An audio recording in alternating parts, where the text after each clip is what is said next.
ജയ് Mohanji ഗുരുപാദയുടെ experience sharing വീഡിയോയിലേക്ക് എല്ലാവർക്കും സ്വാഗതം. ദേവദാസ്ജിയുടെ ഒരു എക്സ്പീരിയൻസ് ആണ്, ഗുരുലീല ബുക്കിൽ നിന്നുള്ളതാണിത്. ആ അനുഭവം ഇങ്ങനെയാണ്. മോഹൻജിക്ക് ഒരു മീറ്റിംഗ് ഉണ്ടായിരുന്നു. ഞാനും അതിൽ പങ്കെടുത്തിരുന്നു. പോകുമ്പോൾ 2 സെറ്റ് മലയാള പുസ്തകങ്ങളെല്ലാം കയ്യിൽ വയ്ക്കുവാൻ മോഹൻജി പറഞ്ഞിരുന്നു. ഞാൻ ഒരു സെറ്റ് കയ്യിൽ പിടിച്ചു.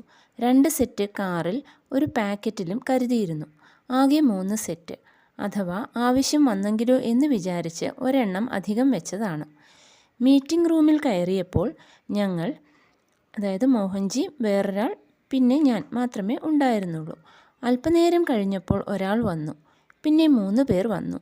എൻ്റെ ശ്രദ്ധ പുസ്തകത്തിൻ്റെ കണക്കിലേക്കായി. എല്ലാവർക്കും പുസ്തകങ്ങൾ കൊടുക്കൂ എന്ന് മോഹൻജി പറഞ്ഞാൽ അതിൽ ഒരാൾക്ക് കൊടുക്കാൻ പുസ്തകമില്ല. വഴക്ക് കേൾക്കാൻ സാധ്യതയുമുണ്ട്. അപ്പോഴതാ വേറൊരാൾ കൂടി റൂമിലേക്ക് കടന്നു വരുന്നു. 5 ആൾ. എൻ്റെ ഹൃദയമിടിപ്പ് വീണ്ടും വർദ്ധിച്ചു. മീറ്റിംഗ് ഏകദേശം 2 മണിക്കൂറിലധികം നീണ്ടു. ചായയും ജ്യൂസും ചില ലഘുഭക്ഷണങ്ങളും ഇടയ്ക്കിടയ്ക്ക് വന്നിരുന്നു. എങ്കിലും ഞാൻ അസ്വസ്ഥനായിരുന്നു, പുസ്തകത്തിൻ്റെ കണക്കിൻ്റെ കാര്യത്തിൽ.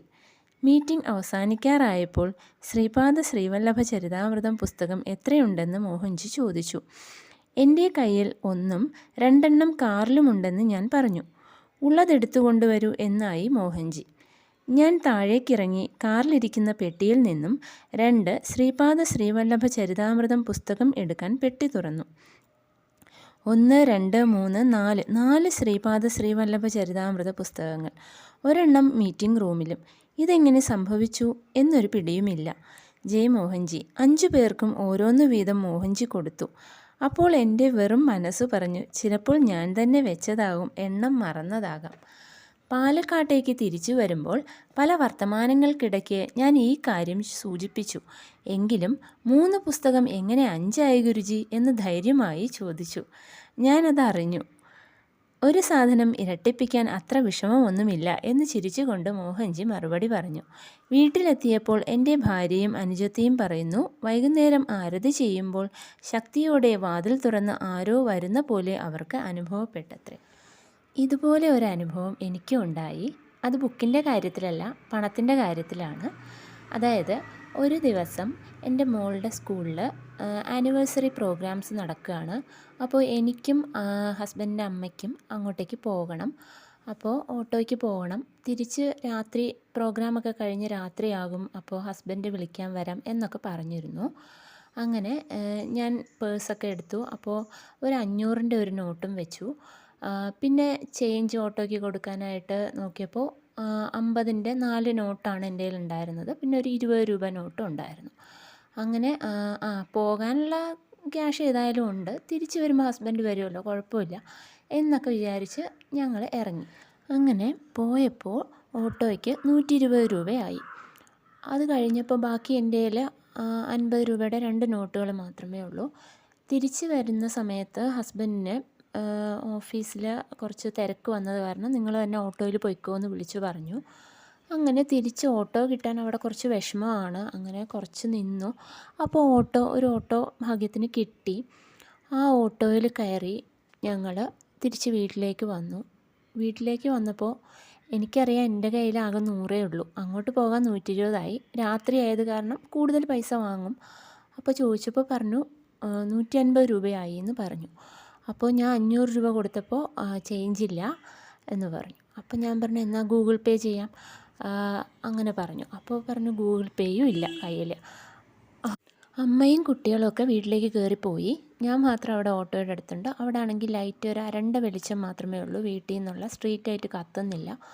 അപ്പോൾ എൻ്റെ കയ്യിൽ അമ്മയുടെ പേഴ്സുണ്ട്. അപ്പോൾ ഞാൻ വിചാരിച്ചു എന്നാൽ ഇനി അമ്മയുടെ കയ്യിൽ ഉണ്ടോ എന്ന് നോക്കാം ചേഞ്ച്. അങ്ങനെ ആ പേഴ്സിലും നോക്കിയപ്പോൾ എനിക്ക് ആ അരണ്ട വെളിച്ചത്തിൽ നോട്ട് വേറെ 500ൻ്റെ നോട്ടാണ് ഞാൻ കാണുന്നത്. വേറെ ഒരു നോട്ടും ഇല്ല. അപ്പോൾ എനിക്ക് എന്താ ഇനിയിപ്പോൾ ചെയ്യുക? എനിക്ക് പെട്ടെന്ന് എൻ്റെ പേഴ്സിൽ തന്നെ നോക്കാൻ തോന്നി. ഞാൻ പെട്ടെന്ന് എൻ്റെ പേഴ്സ്, അതിലാകെ 100 ഉള്ളൂ എന്ന് എനിക്കറിയാം. അങ്ങനെ ഞാൻ പെട്ടെന്ന് എൻ്റെ പേഴ്സിൽ നിന്ന് ഒരു യാന്ത്രികമായിട്ട് ഞാൻ എൻ്റെ പേഴ്സിൽ നിന്ന് അത് എടുക്കുകയാണ് പൈസ. നോക്കിയപ്പോൾ അത് 200 രൂപ ഇരിക്കുന്നു. അപ്പോൾ ഞാൻ ആകെ അന്തം വിട്ടു. ഏതായാലും ഞാൻ അയാൾക്ക് കൊടുത്തു പൈസ. എന്നിട്ട് ബാക്കി പൈസ ഞാൻ പേഴ്സിൽ വെക്കുകയും ചെയ്തു. അപ്പോൾ എൻ്റെ ബാഗിൽ 2 പേഴ്സ്, അതായത് അമ്മയുടെ പേഴ്സും ഉണ്ടായിരുന്നു, ഒരുപോലത്തെ പേഴ്സാണ്, കളർ വ്യത്യാസമുണ്ട്. പക്ഷേ അവിടെ അരണ്ട് കളിച്ചായത് കാരണം പേഴ്സിൻ്റെ കളറൊന്നും കാണാൻ പറ്റില്ല. ഞാൻ ഏതൊരു പേഴ്സിനകത്തേക്ക് വെച്ചു. എന്നിട്ട് വീട്ടിൽ പോയി കഴിഞ്ഞപ്പോഴേക്കും ഞാൻ പേഴ്സ് എടുത്ത് നോക്കി. അപ്പം ബാക്കി 50 രൂപ കാണുന്നില്ല. അപ്പം ഞാൻ വിചാരിച്ചു ഇതെന്താ ഇപ്പം പറ്റിയത്, ആകെ കൺഫ്യൂഷനായി. അവസാനം ഞാൻ അമ്മയോട് ചോദിച്ചു, ഞാനിനി 50 രൂപയുടേത് എടുത്തു കൊടുത്ത് ഇനി അമ്മയുടെ പേഴ്സിൽ നിന്നാണോ എന്ന് എനിക്ക് സംശയം തോന്നി. അങ്ങനെ ഞാൻ അമ്മയോട് ചോദിച്ചു. ഞാൻ ഇങ്ങനെ പൈസ കൊടുത്തപ്പോൾ എൻ്റെ കയ്യിൽ സത്യം പറഞ്ഞാൽ ഉണ്ടായിരുന്നില്ല. പക്ഷേ ഞാൻ ഏതോ ഒരു പേഴ്സിൽ നിന്ന് എടുത്ത് കൊടുത്തു, ഇനി അമ്മയുടെ പേഴ്സിൽ നിന്നായിപ്പോയോ എന്ന് ഞാൻ ചോദിച്ചു. അപ്പോൾ അമ്മ ഉടനെ പേഴ്സ് എടുത്ത് നോക്കിയിട്ട് പറഞ്ഞു, ഇതിനകത്തൊരു 50 രൂപ ഇരിപ്പുണ്ട്, ഇത് എൻ്റെ പൈസയല്ല, എൻ്റെ പേഴ്സിൽ 500ൻ്റെ നോട്ട് മാത്രമേ ഉണ്ടായിരുന്നുള്ളൂ, ഇത് എൻ്റെ പൈസയല്ല എന്ന് പറഞ്ഞ് ആ 50 രൂപ എനിക്ക് തിരിച്ചു തരികയും ചെയ്തു. അതായത് എൻ്റെ കയ്യിൽ ആ ഉണ്ടായിരുന്ന 2 50ൻ്റെ നോട്ട് 4 50ൻ്റെ നോട്ടായിട്ട് മാറ്റി മോഹൻജി അത് മാറ്റി എന്നാണ് ഞാൻ വിശ്വസിക്കുന്നത്. കാരണം എനിക്ക് അത്രയും ഉറപ്പാണ്, ഞാൻ വീട്ടിൽ നിന്ന് ഇറങ്ങുമ്പോൾ എൻ്റെ കയ്യിൽ ആകെ 4 50ൻ്റെ നോട്ടേ ഉണ്ടായിരുന്നുള്ളൂ എന്നുള്ള കാര്യത്തിൽ എനിക്ക് അത്രയും ഉറപ്പാണ്. അപ്പോൾ പിന്നെ എങ്ങനെ ഇത് സംഭവിക്കാനാണ്? ഇതേപോലെ മോഹൻജി ഇരട്ടിയാക്കിയ ഒരു അനുഭവം തന്നെയാണത്.